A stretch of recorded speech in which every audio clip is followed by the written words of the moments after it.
been feeling like out there in this camp, Bryce?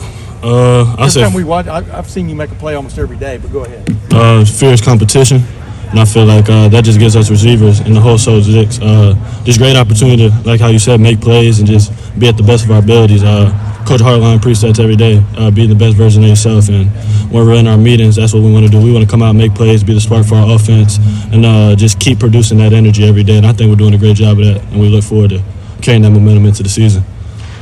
Coach Day had mentioned yesterday that he thought Will was looking a little more in command and comfortable since spring. What have you seen from Will? More composure, most definitely. He's definitely getting more comfortable. He's been a great aspect to this team, man. He's a great voice in the locker, great energy, and he just provides a dual threat that we've been looking for in our offense, and I feel like that gives us receivers so much leeway and ability just to do things all over the field, and I feel like Will's a great quarterback, and he's just going to keep growing and growing and keep becoming better and better for this team.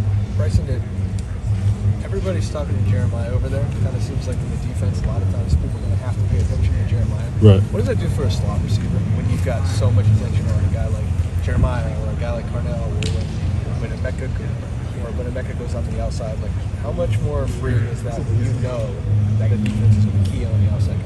Oh, yeah, it opens up the field largely, and I feel like a key aspect of my game is being able to make plays and just really read the defense and have a feel for that. So I feel like it puts a player like myself in a great position just to be the best of my abilities. And like I said, having those type of guys in your room compared to different places when you don't have that type of, caliber at receiver that can spread out a defense like that and keep them on the heels, man, it's a true blessing, honestly. And that's why I think we make so many plays out there at practice, and the plays you see us make is because it's so much aspects to worry about. And a part of that, we got a great running back 1-2 punch with Travion and Q. So I mean, just all around, it's an all around effort, all around team effort. But definitely with those guys and just our whole core as a whole, it's just makes the game very easy. How good is the competition between? Well, I guess Emeka's kind of he's going to play a lot, but between you and Brandon and now Milan in the slot, trying to get on the field, like how much fun is that competition? And do you see yourself getting better just because you're on the field competing for reps against Brandon and Milan and other guys in that slot receiver? Absolutely, we embrace it. We embrace the competition, like I said earlier. I feel like it's more just about us as a team and as a receiver group focus on that end goal, not really worried about what playing time, because that's all going to come. It's a very long season, and we need everybody in our room to be at the best of their abilities. But I feel like that just brings us closer as a unit, competing against each other, but also competing against BIA every day. With guys like Jermaine Matthews and Jordan Hancock and just Lorenzo Styles, seeing different type of DBs, and it just really brings out the best of our abilities. I'm sure it's really difficult to go against Jordan. Oh yeah. You see from Jermaine and nickel that makes you think he could be really good there. As somebody who goes against him probably more than you maybe sometimes would even like to. True baller. He's a great football player.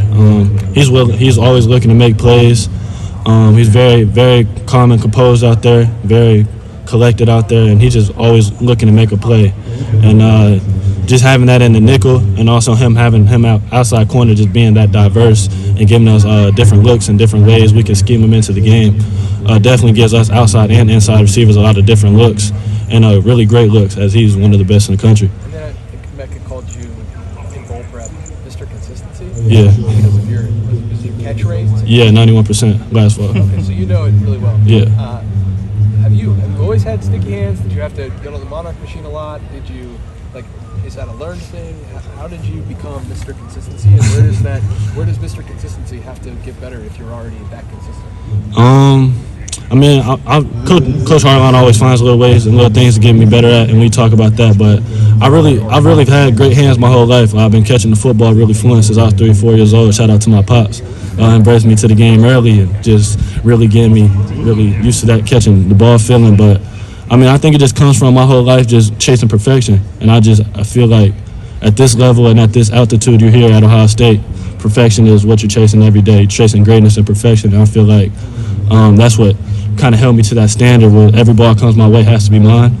And I feel like I carried that over since last season and really more this season as I play a bigger role, just being consistent and being there for my teammates, knowing my quarterback sees me in man coverage, I want to find 13 and get him the ball. And just my teammates seeing that and exposing that to other people and building that type of name in this building really means a lot to me. So I very appreciate everybody. Last question for Bryson.